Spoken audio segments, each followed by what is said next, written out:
React.js এর খুবই important একটি ভিডিও টিউটোরিয়ালে আপনাদের সবাইকে স্বাগতম জানাচ্ছি। আমি আনিসুল ইসলাম। আশা করি আপনারা সবাই অনেক ভালো আছেন। অনেক দিন হয়ে গেছে আমি কোনো ভিডিও তৈরি করতে পারিনি, সেজন্য ক্ষমা চেয়ে নিচ্ছি। আসলে আমার রিসার্চ অ্যান্ড থিসিসের ব্যস্ততার কারণে সময় বের করা পসিবল হয়নি। আশা করি আপনারা আমার ব্যস্ততা বুঝতে পারবেন এবং সেটাকে রেসপেক্ট করবেন। এই ভিডিও টিউটোরিয়ালে আমি আপনাদের ক্লাস কম্পোনেন্ট সম্পর্কে ধারণা দেব। সোফার আমি যতগুলো কম্পোনেন্ট তৈরি করেছি সব ক্ষেত্রেই ফাংশন ব্যবহার করেছি, অর্থাৎ ফাংশন ব্যবহার করে কিভাবে কম্পোনেন্ট তৈরি করতে হয় সে সম্পর্কে আপনাদের ধারণা দিয়েছি। এবার আমি আপনাদের ধারণা দেব কিভাবে ক্লাস ব্যবহার করে কম্পোনেন্ট তৈরি করতে হয়। তো সেই জন্য সরাসরি আমি আপনাদের ভিজুয়াল স্টোরি করে নিয়ে আসলাম।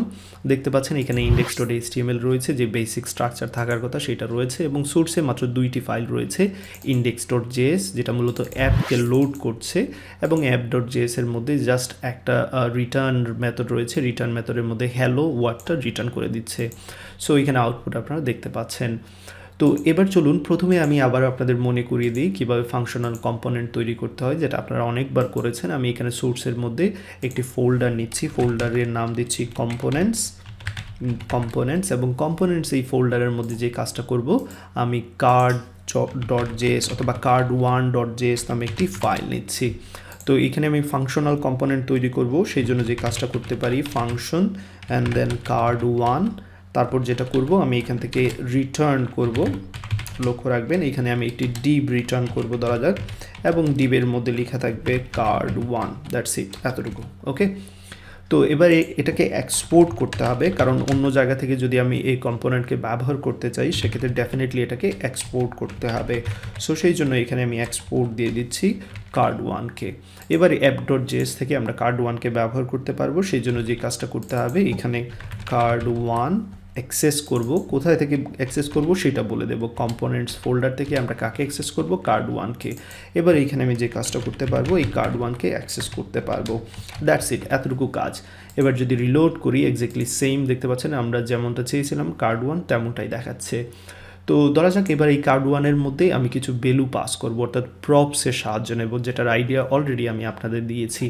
তো এখানে আমি নেম নামে একটি ভেরিয়েবল নিচ্ছি, প্রপার্টির মধ্যে কিছু ভ্যালু দিয়ে দিচ্ছি, ধরা যাক card1, অ্যান্ড দেন আমি এখানে ডিসক্রিপশনে দিয়ে দিচ্ছি দিস ইজ card1 whatever।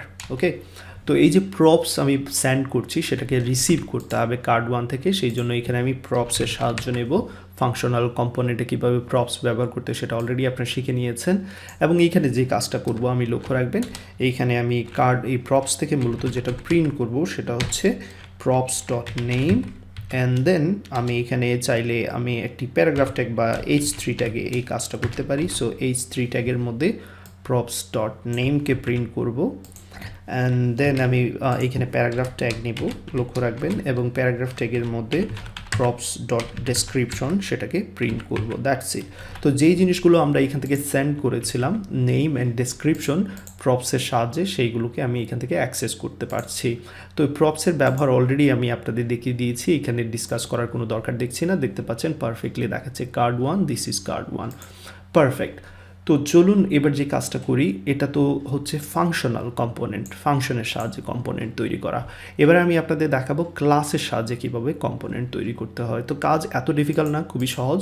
প্রথমে যে কাজটা করব, নতুন একটা ফাইল তৈরি করে নিচ্ছি, এই ফাইলের নাম আমি দিচ্ছি card2.js, এবং এইখানে আমি মূলত ক্লাস কম্পোনেন্ট ব্যবহার করব। তো সেই জন্য প্রথমেই যে কাজটা করতে হবে ক্লাস কম্পোনেন্টের ক্ষেত্রে রিয়্যাক্ট অ্যান্ড কম্পোনেন্ট, এই যে এই মডিউলটা এখানে আমরা অ্যাক্সেস করব কম্পোনেন্ট। ওকে, সো এই কম্পোনেন্ট মূলত এইগুলোকে আমরা রিয়্যাক্টের মধ্যে থেকে, আসলে রিয়্যাক্ট মডিউল থেকে এদেরকে আমি অ্যাক্সেস করব। দুইটা জিনিস লাগবে আমার, রিয়্যাক্ট অ্যান্ড কম্পোনেন্ট, এই দুইটা জিনিস লাগবে। ওকে, এবার যে কাজটা করব, অবশ্যই কম্পোনেন্ট স্পেলিং মিস্টেক করলে হবে না, এটা লক্ষ্য রাখতে হবে। তো এবার যে কাজটা করব, আমরা ক্লাস তৈরি করব। ক্লাস তৈরি করার জন্য ক্লাস কিওয়ার্ডটা লিখতে হবে, ক্লাসের যে নামটা দিতে চাচ্ছেন সেই নামটা দিয়ে দেবেন। আমি দিচ্ছি card2, এক্সটেন্ড করবে, সে কম্পোনেন্টকে এক্সটেন্ড করবে। সো এই কম্পোনেন্টকে এখানে এক্সটেন্ড করে নেবেন, এই যে কম্পোনেন্ট যেটা আমরা এখানে রেডি করে রেখেছি। এবার যে কাজটা করব এখানে দুইটা বিষয় ইম্পর্টেন্ট বিষয়। প্রথমেই আমি যেটা করে নিতে চাই, এই কার্ড2কে অবশ্যই বাইরে থেকে এই কম্পোনেন্টকে আমরা অ্যাক্সেস করতে চাইবো, ব্যবহার করতে চাইবো, সেই জন্য ফাংশনাল কম্পোনেন্টের মতো এটাকেও এক্সপোর্ট করে দিতে হবে। সো এক্সপোর্ট ডিফল্ট কার্ড2 এতটুকু করে নেবেন। এবার আসুন এইখানের মধ্যে আসলে যে কাজটা করতে যাচ্ছি, অবশ্যই ক্লাস কম্পোনেন্টে রেন্ডার করতে হবে। এই রেন্ডার মেথড একেবারে বাধ্যতামূলক, এটা লক্ষ্য রাখবেন, ওকে। এবং রেন্ডার মেথডের মধ্যে আমরা রিটার্ন করব।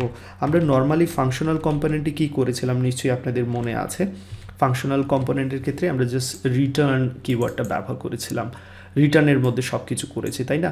বাট এখানে জাস্ট এক্সটার্নাল বিষয় হচ্ছে এক্সটেন্ড করতে হবে এবং দেন রেন্ডার মেথডের মধ্যে রিটার্ন কিওয়ার্ডটা ব্যবহার করতে হবে, এটা হচ্ছে মেইন ফ্যাক্ট।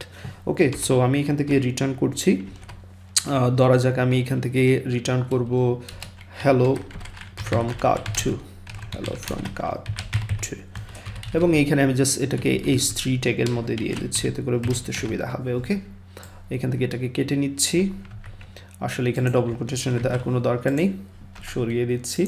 পারফেক্ট। এবার এটাকে যদি আমি ব্যবহার করতে চাই app.js থেকে, আগের মতোই প্রথমে আমাকে ইম্পোর্ট করতে হবে। কোন ফাইল থেকে ইম্পোর্ট করছি সেটা বলে দিতে হবে। আমি কম্পোনেন্টস থেকে কার্ড2কে ইম্পোর্ট করব এবং এবার আমি কার্ড2কে এইখান থেকে অ্যাক্সেস করতে পারবো। তো এইখানে যা কিছু আছে সরিয়ে নিচ্ছি, জাস্ট কার্ড2 দিয়ে দেবো, সেভ করে নিলাম। এবার চলুন আউটপুটটা দেখা যাক। দেখতে পাচ্ছেন হ্যালো ফ্রম কার্ড2 দেখা যাচ্ছে। তো ক্লাস কম্পোনেন্টের ক্ষেত্রে কী করতে হবে নিশ্চয়ই বুঝতে পেরেছেন। কম্পোনেন্টকে নিয়ে নিতে হবে এবং তারপরে এক্সটেন্ড করতে হবে কম্পোনেন্টকে, ডেফিনেটলি এক্সপোর্ট করতে হবে, রেন্ডার করতে হবে যেটা মোস্ট ইম্পর্টেন্ট, এবং ফাংশনাল কম্পোনেন্টে যেরকম আমরা রিটার্ন করেছিলাম এখানেও রিটার্ন করতে হবে। তো এই বিষয়গুলো আশা করি ক্লিয়ার করা হয়ে গেছে আপনাদের। ফাংশনাল কম্পোনেন্ট সাধারণত খুবই সিম্পল কাজের জন্য ব্যবহার করা হয় এবং most of the case functional component ব্যবহার করার চেষ্টা করবেন। আর ক্লাস কম্পোনেন্ট শুরুর দিকে একটু ডিফিকাল্ট মনে হবে এবং এটা একটু কমপ্লেক্স, সেটা মাস্ট স্বীকার করতে হবে এখানে। তো যথাসম্ভব চেষ্টা করবেন ফাংশনাল কম্পোনেন্ট নিয়ে কাজ করার, আর কমপ্লেক্স কাজগুলোর জন্য অবশ্যই ক্লাস কম্পোনেন্ট ব্যবহার করতে হবে। সো ক্লাস কম্পোনেন্ট যত বেশি ব্যবহার করবেন তত বেশি ক্লিয়ার করা হবে। এই ক্ষেত্রে জাস্ট আপনার ক্লাস কম্পোনেন্টের বেসিক শিখছেন, সো এখানে এত বেশি টেনশন নেওয়ার কোনো দরকার নেই। এবার চলুন আমরা ফাংশনাল কম্পোনেন্টে কীভাবে প্রপসের সাহায্যে ভ্যালু পাস করতে সেটা আমরা শিখে নিয়েছি। এখান থেকে আমরা ভ্যালুগুলোকে কম্পোনেন্টে পাস করেছি, কম্পোনেন্ট প্রপসের সাহায্যে রিসিভ করেছে এবং সেগুলোকে প্রিন্ট করেছে। তো এবার আমার টার্গেট হচ্ছে এক্স্যাক্টলি সেম। কার্ড2তে আমি কি করব, কিছু ভ্যালু পাঠাবো। ধরা যাক এখানে নেম ইকুয়াল কার্ড2 দিচ্ছি। সো আমি জাস্ট এই নেমটাকে পাঠাতে চাচ্ছি, আর কোনো কিছু যাচ্ছি না। তো এখন নিশ্চয়ই আপনাদের মনে প্রশ্ন জাগছে যে আমরা app.js থেকে যে ভ্যালুটা পাঠিয়েছি সেটা কিভাবে কার্ড2তে আসবে, তাই না? কারণ এখানে তো প্রপস নেই, ফাংশনাল কম্পোনেন্টে প্রপস ছিল, তাই ভ্যালুগুলো প্রপসে এসেছিল এবং প্রপস থেকে আমরা সেগুলোকে অ্যাক্সেস করেছি। ওয়েল, কার্ড2 অর্থাৎ ক্লাস কম্পোনেন্টের ক্ষেত্রে প্রপস বাই ডিফল্ট চলে এসেছে, সেটা কিভাবে আমি দেখাচ্ছি। এইখানে জাস্ট আপনাদের লিখতে হবে দিস কিওয়ার্ডটা এবং then props dot name. So exactly functional কম্পোনেন্টের মতো প্রপস ডট সামথিং, বাট এখানে এক্সটার্নাল বিষয় যেটা সেটা হচ্ছে দিস ডট, এটা লিখতে হবে। ওকে, এইখানে কিন্তু কোনো প্রপসের দরকার নেই। ওকে, সো এবার যদি সেভ করে নেই এবং রিলোড করে দেখাই, আপনাদের দেখতে পাচ্ছেন কার্ড2 দেখাচ্ছে। তো এই হচ্ছে ফাংশনাল কম্পোনেন্ট এবং ক্লাস কম্পোনেন্টের মধ্যে পার্থক্য।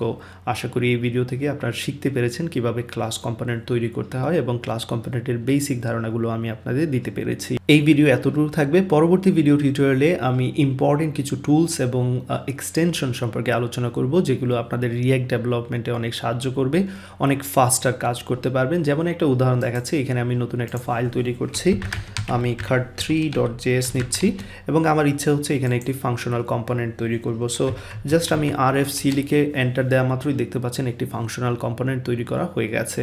তো এই সকল কাজ কীভাবে করতে হয় পরবর্তী ভিডিও টিউটোরিয়ালে আলোচনা করব। সবাই ভালো থাকবেন, সুস্থ থাকবেন, আল্লাহ হাফিজ। ভিডিওটি দেখার জন্য আপনাকে অসংখ্য ধন্যবাদ। ভিডিওটি যদি আপনার ভালো লাগে এবং উপকারে আসে সেক্ষেত্রে সবার সাথে শেয়ার করে নেবেন, এতে করে অন্যের উপকারে আসবে। আপনি যদি এখনও পর্যন্ত আমার চ্যানেলে সাবস্ক্রাইব না করে থাকেন তাহলে অবশ্যই সাবস্ক্রাইব করে নেবেন, এতে করে আপনি আমাকে নতুন ভিডিও তৈরি করতে অনুপ্রাণিত করবেন।